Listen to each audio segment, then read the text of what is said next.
Just 8 minutes a day can change everything. Have you ever stopped to think about your goals in life? We all have them, don't we? Some are big, like starting a business, buying a house, or raising a happy family. Others are smaller, maybe getting through a tough week at work, losing a few pounds, or fixing a broken friendship. Goals give us direction. They're like little lights guiding us through the chaos of life. But here's the thing. No matter how hard we try, sometimes those goals slip through our fingers. We push, we plan, we hustle, and still, something's missing. Have you ever wondered why? Maybe you've got the education, the skills, the connections. You've read the self-help books, watched the motivational videos, and networked with all the right people. Yet there's that one dream, or even a handful of them, that just won't come together. You might ask yourself, what am I doing wrong? Why isn't this working? I've been there too, and I've learned something simple but life-changing. The answer might not be in more effort, but in more prayer. Yes, prayer. I know it might sound old-fashioned to some, but hear me out. What if the secret to unlocking your goals isn't just about what you do, but about who you turn to? What if just 8 minutes a day, less time than it takes to brew your morning coffee, could bring you closer to the peace and progress you've been chasing? Let's talk about it. Goals, the heart of our everyday struggles. First, let's get real about goals. They're personal, aren't they? For me, one of my goals last year was to save enough money to take my family on a little vacation. Nothing fancy, just a weekend by the lake, fishing with my kids, eating s'mores by a campfire. I worked extra hours, cut back on takeout, and even sold some old stuff online. But every time I got close, something came up. A car repair, a doctor's bill, you name it. I'd lie awake at night thinking, I'm doing everything I can. Why isn't this happening? Maybe you've felt that too. Perhaps you've been trying to land a better job, but the interviews keep falling through. Or you've been pouring your heart into a relationship, only to feel like it's stuck in the same old rut. We set these targets for ourselves because they matter. They're tied to our hopes, our families, our sense of purpose. And when they don't work out, it's not just frustrating, it can feel like a punch to the gut. So why do some goals stay out of reach, even when we've got all the tools we need? Sure, life throws curveballs, unexpected bills, health issues, or just plain bad luck, but I think there's more to it. Sometimes we're so busy chasing the how, the perfect plan, the right strategy, that we forget the why and the who. We forget to look up. The missing piece, prayer. Here's where prayer comes in. I'm not talking about long, formal recitations or something you have to be good at. I'm talking about 8 minutes a day, just you, your thoughts, and God. It's not a magic trick or a quick fix. It's a shift in perspective. When I started praying about my goals, I wasn't asking for a miracle check in the mail, though that would have been nice. I was asking for clarity, strength, and trust. And you know what? Things started to change, not overnight, but over time. Think about it like this. Imagine you're building a puzzle, but you're missing a few pieces. You've got the edges done, the colors sorted, but there's this gap in the middle that just won't fill. Prayer is like handing that puzzle to someone who sees the whole picture, someone who knows where those pieces fit. For me, that's God. When I prayed about my lake trip, I didn't just ask for the money. I asked, Lord, show me what I need to see. Help me trust you, even if this doesn't happen the way I planned. And slowly I started noticing little blessings. A friend offered a discount on a cabin. My boss gave me an unexpected bonus. It wasn't about forcing my goal to happen. It was about letting go and letting God work.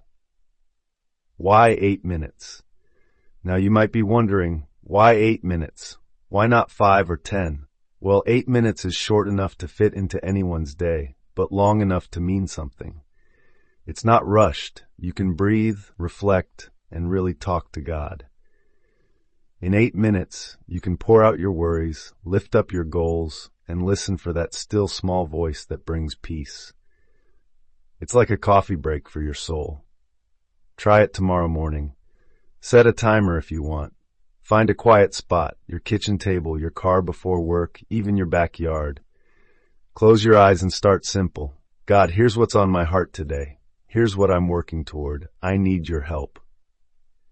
Then let your thoughts flow. Maybe you'll pray for patience with a stubborn coworker, wisdom for a big decision, or just strength to keep going. 8 minutes isn't much, but it's enough to shift your focus from what's stressing you out to who's holding you up. When goals don't align with God's plan. Here's something else I've learned.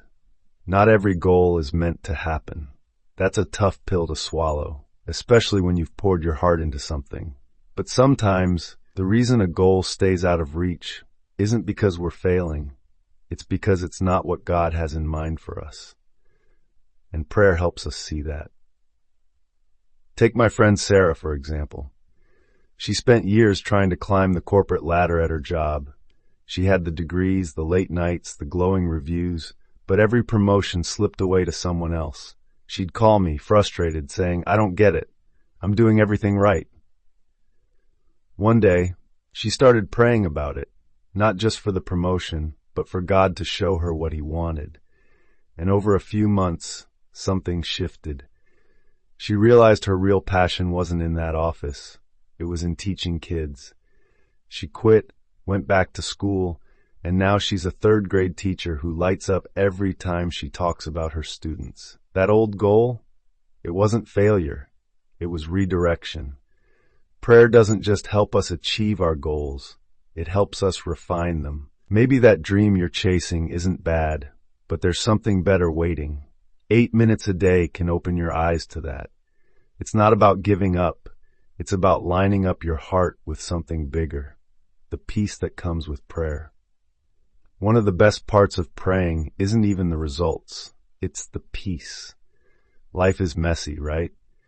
Bills pile up, kids get sick, deadlines loom.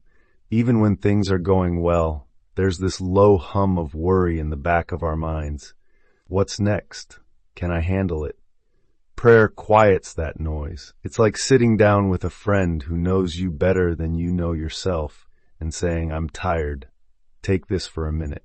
I remember a time when my son was struggling in school. He's a bright kid, but math just wouldn't click. His grades dropped, and he started coming home quiet, defeated.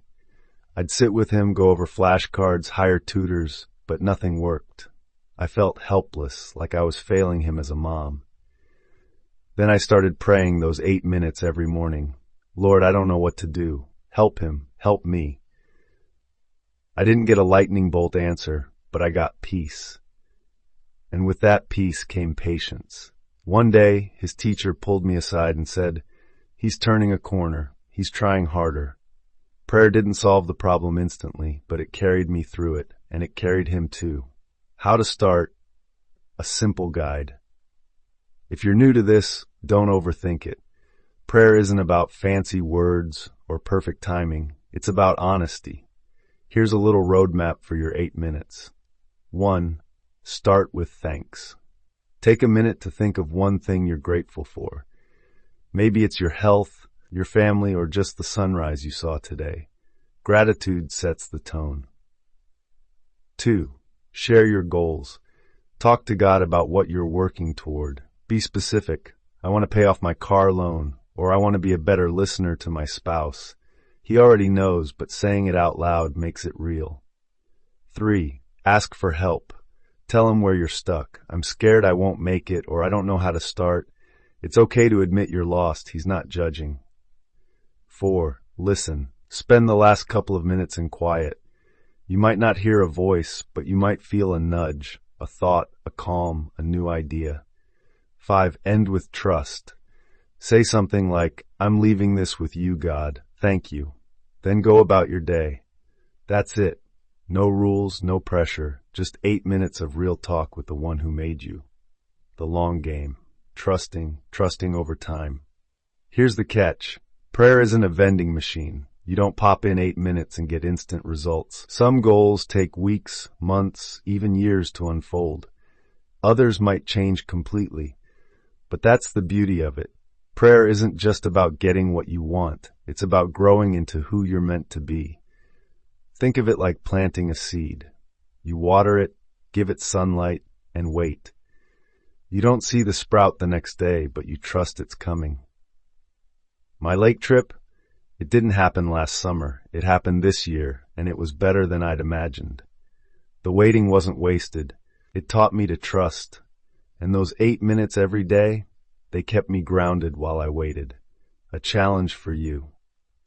So here's my challenge. Try it. For 1 week, give God 8 minutes a day. Pick a goal, big or small, and pray about it. See what happens. Maybe you'll get a breakthrough. Maybe you'll get peace. Maybe you'll see something new. Whatever it is, I promise it won't be wasted time. We all want to live lives that matter, lives full of purpose, love, and joy. Goals are part of that, but they're not the whole story. When we pray, we're not just chasing dreams. We're connecting with the one who dreamed us up in the first place. 8 minutes isn't much, but it's enough to start. And over time, I believe you'll see His grace unfold in ways you never expected. So, have you finished your goals yet? Maybe not. But with a little prayer, just 8 minutes a day, you might find they're closer than you think. Or better yet, you might find something even greater waiting for you. After watching, remember to like and subscribe to the channel. I have many good videos to share. Learn to give, and God will give you peace.